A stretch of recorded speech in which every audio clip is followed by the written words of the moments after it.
mortar still firing? Yeah, good. Now then. See if we can get that mortar doing something useful then now. Oh, it's not a mortar, it's a howitzer actually. He was going straight for the 24-pounder howitzer, wasn't he? Same thing again. What's happened is I've provoked that cavalry to come out and attack me. So what are we going to do now? I'll fire at the infantry behind here. See if we can provoke those perhaps to do the same thing. Like I said, there's very little point in counter battery fire. Mind, he's only got 13 in that. Yeah, let's give it a go. You never know your luck. Okay, hit him with the mortar as well. So we got the mortar and the howitzer firing on there. Now, what have I got here? Something here. I can see it on the back map.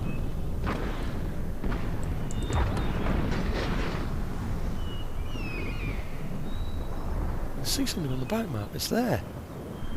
I don't know what it is. Can't see the thing. Where is it? There's something threatening us, but it seems to be moving away. I can't really see what it is, but it's a bunched type of formation. I would guess that it's routers. It's those there, you see. It's definitely moving away though, isn't it? Is it moving away and round? Whatever it is, it's ghost-like and I can't see the darn thing, but anyhow. Really don't know what's going. Oh, it's gone. Right, that's gone. That was a bit worrying, wasn't it? A sort of ghost regiment there. I suspect it's that regiment of horse. It's been defeated by the musketry fire. It somehow got round. I've no idea how it's got round. Anyway, let's have a look up here and see what's going on. These are the ones that we want to clear out. This is all the artillery. Wait a minute. I thought he just had cavalry up here. He hasn't got cavalry up here at all. He's got infantry and all sorts up here. These are those invisibility things you see, you know, they're able to hide, aren't they? How you manage to hide complete batteries like this, or units like this, I'll never know. It's never made any sense to me that at all. But anyhow, let's see if I can get these firing over here, see if we can provoke those into an attack. See, what I wanted to do was provoke his cavalry into an attack so that I could then go for his guns, but he's actually got lots and lots of infantry there as well. Now whether he's formed them there or not, I don't know. 9 out of 18. So we've definitely hit some of those already. Now, here come his cavalry. Oh yes, look at that. Straight down the line. Come on, let's have him, lads. Let's have him. Load. Fire. Load. Fire. Reload. Fire. Oh yes. 22 out of 45. Can you believe he's got that far? Yeah, as the Germans will say, das ist unglaublich. I've no idea. Ich habe keine Ahnung how you would say that in Dutch, but how on earth he ever thought that he could get through there, I just don't know. That is the equivalent, surely, of the charge of the Light Brigade at Balaclava in the Crimea. Right, okay, so we seem to be able to reach everything that we want to reach with our artillery, so I think we'll just stay in this position here now in the hope that our 24-pounders, this shots that we're giving him, is enough to defeat him against his artillery, which appears only to be firing ball. Indeed, that's all it can fire, really, isn't it? So, until we get close to it. And of course, that's something we're going to avoid doing. 9 out of 18 and 13 out of 18 there now.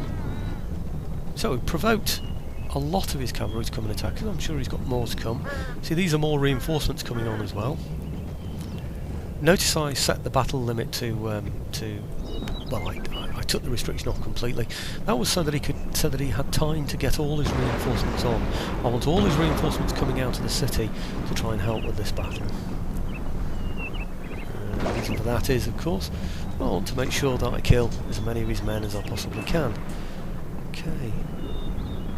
So it looks like he's going to stand off now. We're going to have an artillery duel.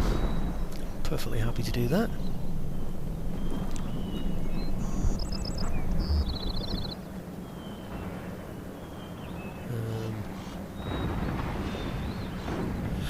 Actually, what I could do is leave the guns behind and advance a little further.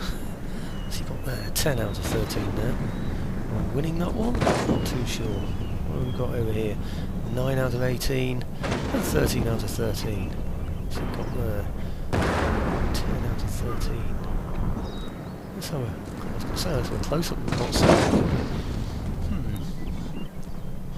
Can't see the guns for the trees. Getting a bit closer.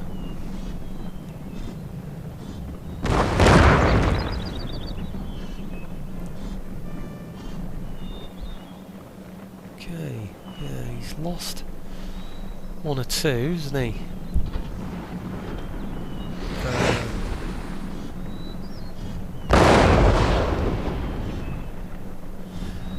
He's firing well. We have a good reload capacity on our howitzers as well, actually. These are horse artillery, they're the same, they're well-trained troops, so they will be firing regularly.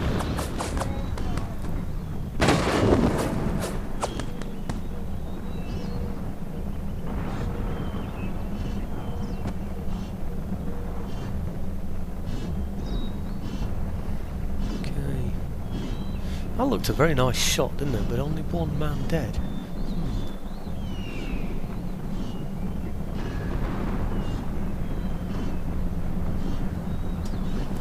Well, the idea of horse artillery, of course, is that they can move in close, fire, and then get out. Not really a feature, I don't think, of the 18th century. I might be wrong. I thought that was much more a feature of the Napoleonic Wars. Really. Interesting to see how quick the horse artillery are in Napoleon Total War. I've heard of guns remaining attached to their limbers when they fire, so you can literally draw your men up, fire, and then cavalry speed away, almost cavalry speed anyway. So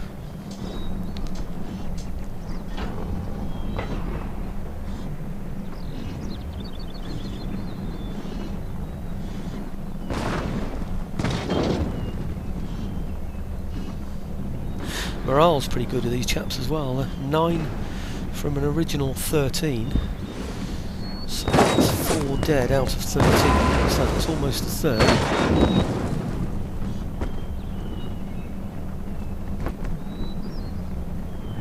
Oh, 8. That one slightly off picture there. And this is really clever. This chap's been helping with this gun. He's now walked over to go and help with that one because they're undermanned now. So they've got 2 on the horses out of 8 that they've got there, which leaves them only 6 to man the guns. They obviously need 4 for the guns to fire. So maybe they don't. Maybe they only need 3. It's just that these had lost 2, so I made the numbers up from 2 to 3. Right, another hit there from my mortar, or whatever it was, and still no one else has died. See what I mean about counter-battery fire? It's just so poor, which is right. So in these guns would have, bring things along with them. I'd brought loads and loads of sacks. Me, I'd have been digging up the sacks and digging up the soil rather, filling up the sacks. Anything really to protect the troops.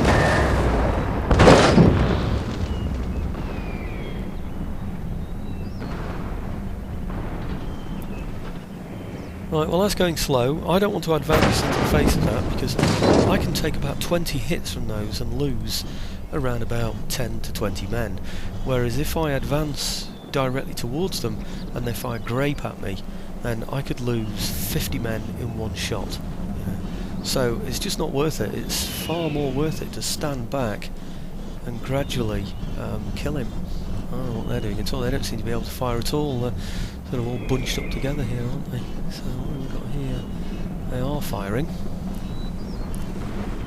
And then he's got some infantry supporting it. So I think we were doing counter-battery fire over here as well, weren't we? But the cavalry we were firing up is gone.